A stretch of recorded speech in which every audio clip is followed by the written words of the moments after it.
여서 맞아요. 얘기 못한다. 그럼에도 불구하고 굉장히 또 의미 있는 증언을 했죠. 네, 우리 의미 백혜련 의원님 증언을 어떻게 했죠. 보세요? 그 어느 부분?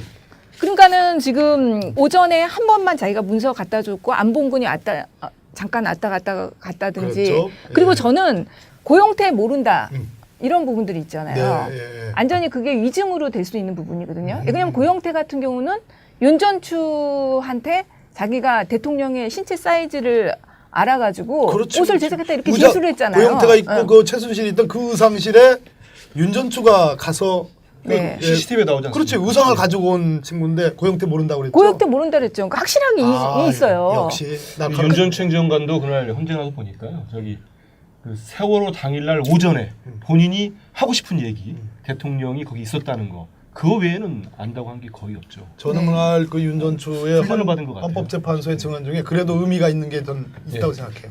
뭐냐면 예. 윤전추가 오전 8시 반에 대통령을 봤다는 거예요. 그 당시 대통령이 머리 손질을 해가지고 단정한 상태였다는 네, 거죠. 단정한 상태였다 이렇게 했죠. 바깥으로 나갈 수가 있는 상태였다. 그런데 오후 3시가 넘어가지고 그 미용사가 손을 본 뒤에 자기가 민방위복을 입혀드렸는데 대통령의 머리가 뒷모습이 머리가 뒷모양이 있었다. 이상해가지고 깜짝 놀랐다 이런 얘기를 했잖아요. 그러면 연출한 거냐? 그럼 그건 아니라고 그랬거든. 그러면 도대체 문제의 10시 반부터 이 2시, 3시까지 대통령에게 무슨 일이 있었느냐? 이 머리와 관련해서. 그 제가 우리 집사람한테 물어봤어요. 여자분의 머리를 봤을 때 평가할 때 뒷모습이 약간 뒷머리가 좀 이상하더라. 그래서 놀랬다라고 표현할 때 남자들은 보통 이렇게 뭐 이렇게 머리가 뻗칠 수도 있고 그런데 그런 거 가지고 놀란다는 얘기 안 하잖아요. 그러면 여성 여자는 입장에서는 뭐죠? 네. 놀랐다는 게 어떤 의미냐 물어봤더니 백혜련님 놀란 게 뭐예요?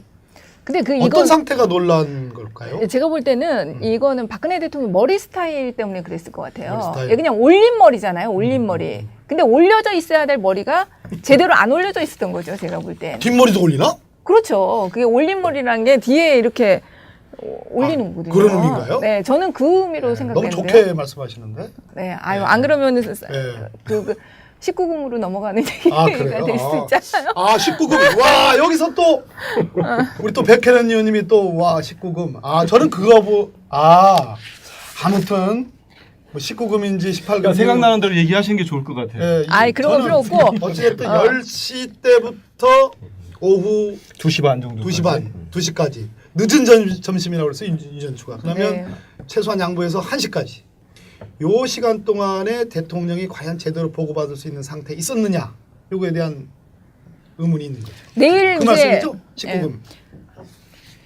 묻지 마십시오. 예. 내일 이제 안 그래도 이제 그 대리인단에서 세월호 행적과 관련해서 그렇습니다. 대통령의 행적을 예. 제출하겠다고 하잖아요. 근데 예. 저는 내일은 확실히 낸다고 하죠 지금. 낸다고 하는데 그동안 언론에 나온 것 이상 사실 내지 못할 거라고 생각해요. 근거는 없어요. 네, 일방의 그냥- 주장이지. 그리고 실제로는 박근혜 대통령이 자기 잘 기억 안 난다고 사실 얘기했잖아요. 저번에 근데 상춘제 거기서 그게 얘기했던 거예요. 그래. 예, 잘 기억 안 난다고 기억 안 얘기했어요. 난다고 했었죠. 근데 뭐 2년 전인가 3년 전인가. 근데 윤전추가 진짜로 이런 어떤 대리인단이나 이런 사람들하고 좀 말을 맞춰가지고 나왔다는 느낌이 드는 게 저는 그 의상비를 올해 말, 그러니까 작년 말인 거죠. 한마디로 작년 말쯤에 줬다 이렇게 진술한 거였잖아요. 뇌물죄는 이미 성립해가지고 처벌 충분히 가능한데 이제 정상만 남아 있는 거지. 그러니까 그런 말을 그거 그 대금을 지난해 말에 다시 갚았다는 거잖아요. 그렇죠. 지난해 말쯤에 이 문제가 사건 터지고 번진 나서 뒤에. 터진 뒤니까. 줬다는 그건 얘기니까. 법적으로 뇌물죄에 걸리는. 그렇죠. 한민수 부장님 잘 모를 거예요. 우리는 다 알아요. 아니 근데 그 전에 윤전추가 그날 한 번만 준 상식적으로 걸릴 그러니까 것 같습니다. 그날 한 번만 준 게 아니라 그 전에도 주긴 줬다 이렇게 얘기는 했어요. 실형이냐 아니냐 차이지. 그날 그 전에도 주긴 줬다고 얘기를 했어요. 윤전추가 그랬어요? 한 번만 준 게 아니라. 좋은 얘기만 자꾸 이렇게. 아니야. 근데 나쁜 그 쪽으로 뭐냐면 밀어요. 아니 뭐냐면은 그만큼 준비를 하고 나왔다는 얘기죠. 제 말은. 그러니. 윤전추가 그런다고 인상을 또 쓰시고 그래요. 평소에 저한테 안 그러시다가 왜 여기 방송 나온다고 또. 윤전추가 이게- 이게 법적인 조언을 다 받고 나왔으니까 얘기를 한 맞네. 거라는 거죠. 그렇네요. 예. 그러니까 뇌물죄가 성립 안 되게 그거에 대한 진술을 준비해 갖고 온 거죠. 그럼 법적인 윤전추가 조언. 혹시 우병우를 만나고 온 건가? 그래, 우병우는 어쨌든 우리가 게스트 서석구 모시는 변호사도 거죠? 있잖아요.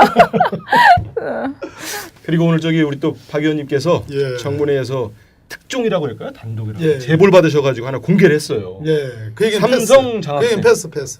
아직은 뭐 좀. 무르익지 않았나 부인을 봅니다. 했죠. 괜히 또 네. 위험합니다. 예, 요즘에. 예. 그래. 물론 이번 거는 이제 질문하라고 말씀 안 하신 거예요. 제가 한 건데. 네. 예, 역시 한민수 부장님이 이 정치부장 출신이라 또 끼가 또 발. 아 이거 예.